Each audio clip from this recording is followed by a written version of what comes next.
आज हम इस वीडियो में सीखने वाले हैं पॉलिनोमियल्स के बारे में।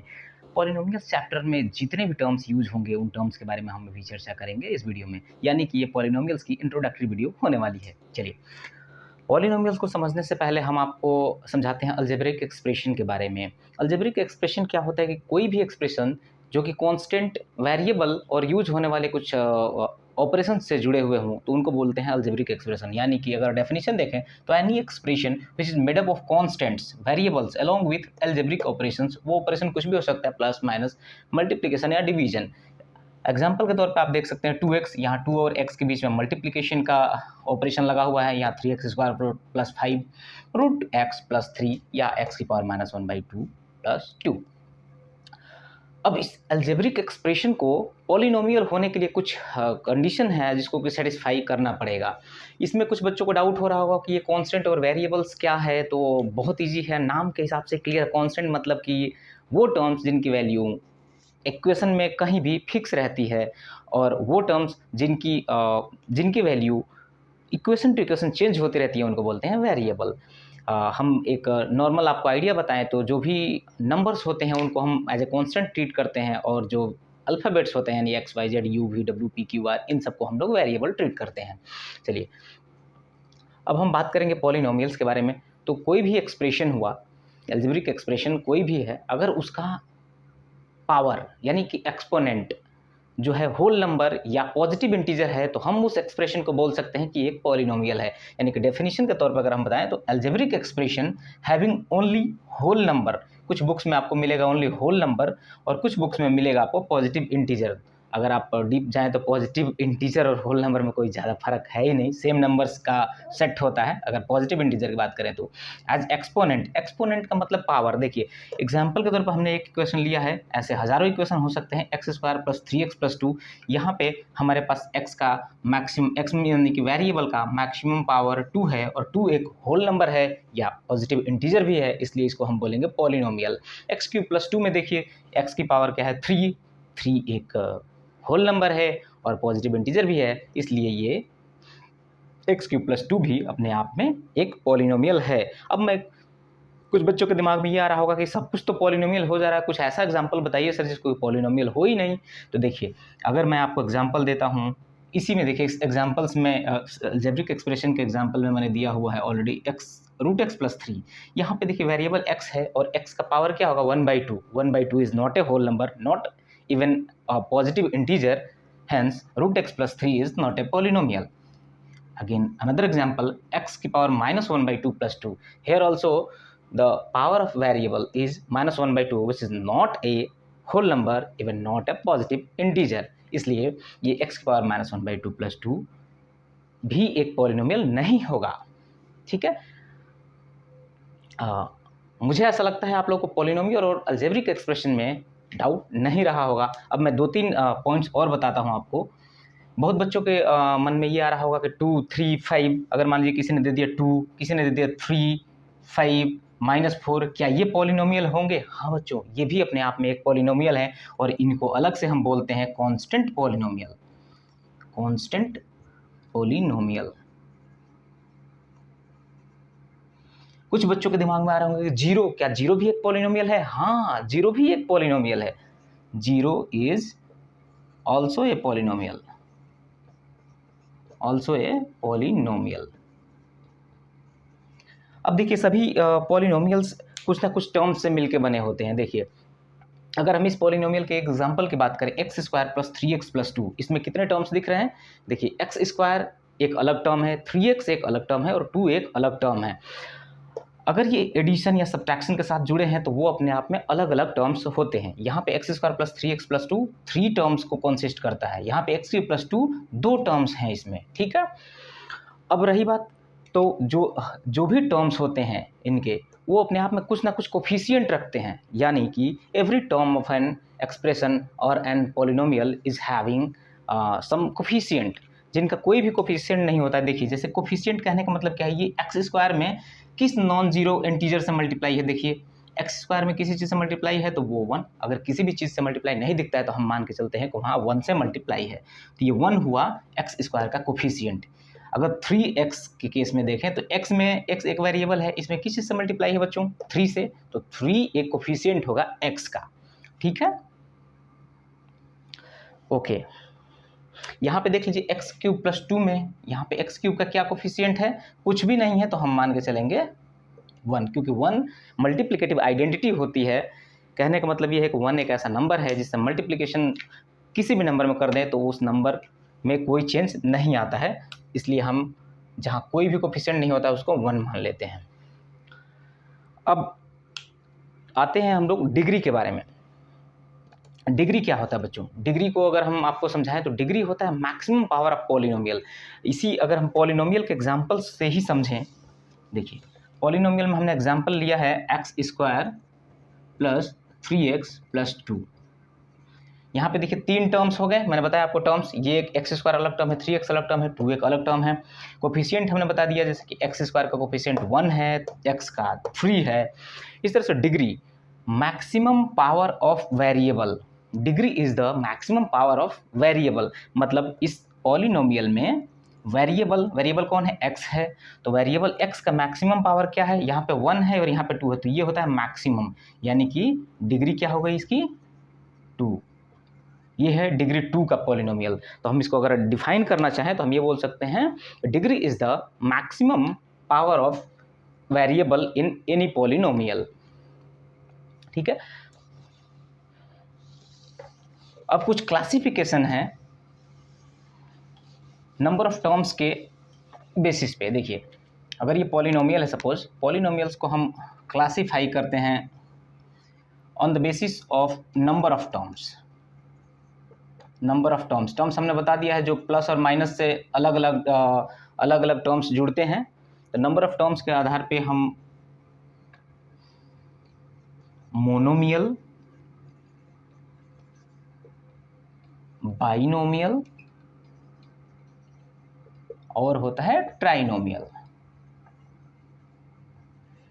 हम स्पेशली केवल 3 ही नाम देते हैं, आगे की हम चर्चा नहीं करते हैं। आपकी बुक्स में केवल ये मोनोमियल, बाइनोमियल, ट्राइनोमियल की चर्चा मिलेगी। Monomial consists of single term, मतलब जो भी पॉलिनोमियल जिसमें केवल सिंगल टर्म्स होते हैं उनको बोलते हैं हम लोग मोनोमियल। यहाँ पे क्या हो जाएगा बच्चों? 2 टर्म्स और यहाँ पे हो जाएगा 3 टर्म्स। ओके, अब सिंगल टर्म का एग्जाम्पल अगर हम बात करें आपसे, तो एग्जाम्पल में देखिए हम एक्स क्यूब भी हो सकता है, एक्स भी हो सकता है और 5 भी हो सकता है। ये सारे अलग अलग हैं। 5 is also a monomial polynomial, X is also a monomial और X cube is also a monomial, क्योंकि एक्स क्यूब पॉलिनोमियल में डिग्री 3 है, लेकिन हमें डिग्री से कोई मतलब नहीं, हमें नंबर ऑफ टर्म से मतलब। नंबर ऑफ टर्म इस एक्स क्यूब पॉलिनोमियल में क्या होगा? केवल 1, यहाँ भी 1 और यहाँ भी 1। इस तरह 2 टर्म्स में अगर हम बात करें, इसका एग्जाम्पल्स लेते हैं। इसमें ले लीजिए एक्स स्क्वायर प्लस 2, दूसरा एग्जाम्पल ले लीजिए एक्स क्यूब माइनस 5। आप चाहें जितना पावर ले लीजिए, एक्स स्क्वायर प्लस 1, बस हमारे को टर्म्स काउंट करना है। ये टर्म्स हमारे पास 2 होने चाहिए, ठीक है। बहुत सारे एग्जाम्पल्स बन सकते हैं, आप चाहें जितना बना लीजिए। 3 टर्म्स के केस में हम एग्जाम्पल अगर लेते हैं तो देखिए x cube plus x square plus 1 लिख सकते हैं, या आप लिख सकते हैं x cube plus 2x plus 3 लिख सकते हैं, या लिख सकते हैं एक्स की power 4 plus x square minus 3। आपको डिग्री से कोई मतलब नहीं है, आपको पावर से कोई मतलब नहीं है, आपको केवल और केवल नंबर ऑफ टर्म से मतलब। यहाँ 3 टर्म है इसलिए इसको ट्राइनोमियल, 2 टर्म है तो बाइनोमियल, सिंगल टर्म है तो मोनोमियल, ठीक है। अब एक और क्लासिफिकेशन इस नंबर ऑफ टर्म्स के अलावा एक डिग्री के बेस पे कुछ क्लासिफिकेशन होता है, उसके बारे में थोड़ी चर्चा कर लेते हैं।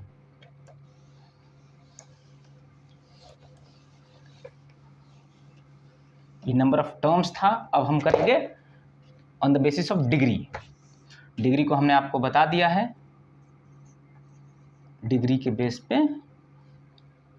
एक होता है लीनियर पॉलिनोमियल, एक होता है क्वाड्रेटिक पॉलिनोमियल और एक होता है क्यूबिक पॉलिनोमियल। अगला भी होता है बाई क्वाड्रेटिक, लेकिन हम लोग चर्चा करेंगे केवल 3 के बारे में, क्योंकि इस आपके सिलेबस में केवल 3 के बारे में ही दिया गया है, ठीक है। लीनियर पॉलिनोमियल कहने का मतलब ये है इसकी डिग्री क्या होती है बच्चों, डिग्री 1 होती है। इसकी डिग्री क्या होगी, ये बहुत ईजी है, बस आप लोग थोड़ा सा दिमाग लगाइए। देखिए डिग्री 2 हो गई, ये हो गई डिग्री 3। अब यहाँ देखिए, अब यहाँ नंबर ऑफ टर्म्स से हमें कोई मतलब नहीं है, यहाँ पे हमें बस डिग्री पे ध्यान देना है। इसके पहले वाले में हमको केवल और केवल मतलब था नंबर ऑफ टर्म्स से, डिग्री से मतलब नहीं था। यहाँ पे हमें केवल डिग्री से मतलब है। अब देखिए इसके एग्जाम्पल अगर हम लें तो हमको क्या चाहिए, लीनियर चाहिए, मतलब हमको पावर 1 चाहिए। तो यहाँ पे लिख लीजिए x+3, x+2, 2x-3, 2x+5, कुछ भी एटसेट्रा एटसेट्रा कुछ भी लिख लीजिए। बस हमें ध्यान देना है कि x का मैक्सिमम पावर 1 होना चाहिए। अगला केस देखिए, यहाँ पे इनका डिग्री 2 देना है हमें, तो x² - 3, x² + 5, x² - 9, 3x² + 2, कुछ भी हो, कोफिशिएंट में आप कुछ भी ले सकते हैं, नंबर ऑफ टर्म्स भी कितना भी ले सकते हैं आप, लेकिन मैक्सिमम पावर हमारे पास होने चाहिए वो केवल 2 होने चाहिए। ठीक है। उसी तरह से क्यूबिक पॉलिनोमियल में हमारे पास क्या है, देखिए x³ होना चाहिए, बस ये वाला टर्म जरूरी है। x³ - 1 भी छोड़ सकते हैं आप, ये भी ध्यान रखें। x³ + 3x² + 2x - 1 भी लिख सकते हैं, यहाँ पे 4 टर्म्स भी लिख सकते हैं, कोई दिक्कत नहीं है। यहाँ पे आप x³ + 5x + 2 भी लिख सकते हैं, एटसेट्रा कुछ भी लिख सकते हैं। मतलब हमें यहाँ पे केवल और केवल मैक्सिमम पावर से मतलब है, यानी कि डिग्री से मतलब है। तो इस बेसिस पे हमें 3 कैटेगरी मिली। चौथी भी कैटेगरी है, उसको हम बोलते हैं बाई क्वाड्रेटिक, लेकिन हम लोग केवल अभी चर्चा कर रहे हैं इन 3 पे, लीनियर, क्वाड्रेटिक और क्यूबिक। इन तीनों का हम जनरल फॉर्म भी पढ़ेंगे। देखिए अभी थोड़ा सा हम जगह बना देते हैं इसी में। जनरल फॉर्म देखिए, लीनियर का जो जनरल फॉर्म होता है वो होता है, अगर ये हमने फंक्शन लिया, सपोज कोई से फंक्शन f(x) से बहुत बच्चे डर जाते हैं, लेकिन डरने की कोई ज़रूरत नहीं है। f(x) कुछ भी नहीं है। f(x) ये बताता है कि आगे जो भी इक्वेशन लिखेंगे ना उसमें x यूज होगा, वो x का फंक्शन होगा। तो f(x) = अगर दिया गया है आपको ax + b, देखिए ax + b where a and b are constants and x is variable, and जो मेन चीज़ क्या है, a must not be equal to 0। कुछ बच्चों को ये डाउट हो रहा होगा कि ये क्यों नहीं इक्वल टू 0 दिया गया है। इसलिए नहीं दिया गया है कि अगर a 0 हो जाएगा बच्चे तो ये ax वाला टर्म 0 हो जाएगा, तो यहाँ फंक्शन केवल b के बराबर हो जाएगा और b एक कांस्टेंट पॉलिनोमियल हो जाएगा। लेकिन हम बात कर रहे हैं लीनियर पॉलिनोमियल की। ठीक है। सिमिलर केस यहाँ पे अगर हम देखिए जनरल फॉर्म देखेंगे तो यहाँ पे f(x) = क्या हो जाएगा, ax² + bx + c। ठीक है। Where a b c are constant, x is variable and a must not be equal to 0। ये बिल्कुल ध्यान देने वाली बात है। a अगर 0 हो जाएगा तो अब देखिए यहाँ अगर a 0 होगा तो ax² वाला टर्म 0 हो जाएगा और ये f(x) जो होगा यानी कि हमारा फंक्शन bx + c के बराबर होगा, यानी कि लीनियर पॉलिनोमियल हो जाएगा। लेकिन हम यहाँ क्वाड्रेटिक की बात कर रहे हैं, इसलिए a must not be equal to 0। यहाँ पे अगर होगा तो f(x) जनरल फॉर्म जो होगा ax³ + bx² + cx + d, वेयर a, b, c and d are constants, x variable होगा और a must not be equal to 0 होगा। ठीक है। एक और आपको कॉन्सेप्ट बता दूं, लीनियर पॉलिनोमियल जो होगा इसमें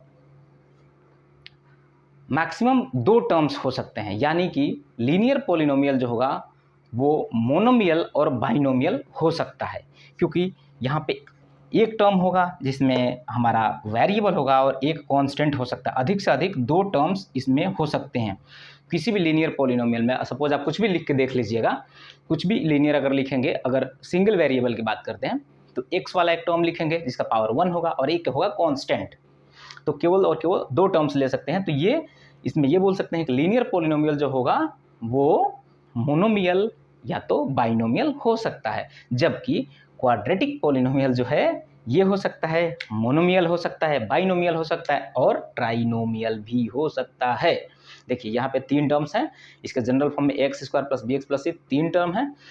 ये हो सकता है कि एक टर्म 0 हो तो ये बाइनोमियल हो जाए, 2 टर्म्स 0 हों तो मोनोमियल हो जाए, और अगर कोई टर्म 0 ना हो, ए, बी और सी नॉन जीरो है, तो यहाँ पे ये ट्राइनोमियल हो सकता है। यानी कि क्वाड्रेटिक पॉलिनोमियल में हमारे पास मैक्सिमम 3 टर्म्स हो सकते हैं, यानी कि मोनोमियल, बाइनोमियल और ट्राइनोमियल हो सकता है। सिमिलरली क्यूबिक पॉलिनोमियल में हमारे पास मैक्सिमम 4 टर्म्स हो सकते हैं, ठीक है, और मिनिमम एक भी हो सकता है, x की पावर या कोई फंक्शन की मैक्सिमम पावर हम 3 रख देंगे तो वो क्यूबिक पॉलिनोमियल हो जाएगा, उसमें टर्म से कोई मतलब नहीं है। ये मैक्सिमम की बात हो रही है कि मैक्सिमम हम 4 टर्म्स ले सकते हैं, ठीक है। ये तो हुई इंट्रोडक्शन की बात हमारे इस पॉलिनोमियल चैप्टर से। मैं आपको अभी बता देता हूँ, अगले लेक्चर में हम सीखेंगे कि इन पॉलिनोमियल्स पे, यानी कि quadratic polynomial, specially quadratic polynomials को हम कैसे सॉल्व करते हैं फैक्टर मेथड से, और क्यूबिक पॉलिनोमियल्स को कैसे हम सॉल्व करेंगे वो रिमाइंडर थ्योरम यानी लॉन्ग डिवीजन मेथड से, वो हम सीखने वाले हैं। तो अगर अभी तक आपने हमारे चैनल को सब्सक्राइब नहीं किया है तो कर लीजिए, ताकि आने वाले वीडियोज़ का अपडेट या नोटिफिकेशन तुरंत मिल सके। थैंक यू बच्चों।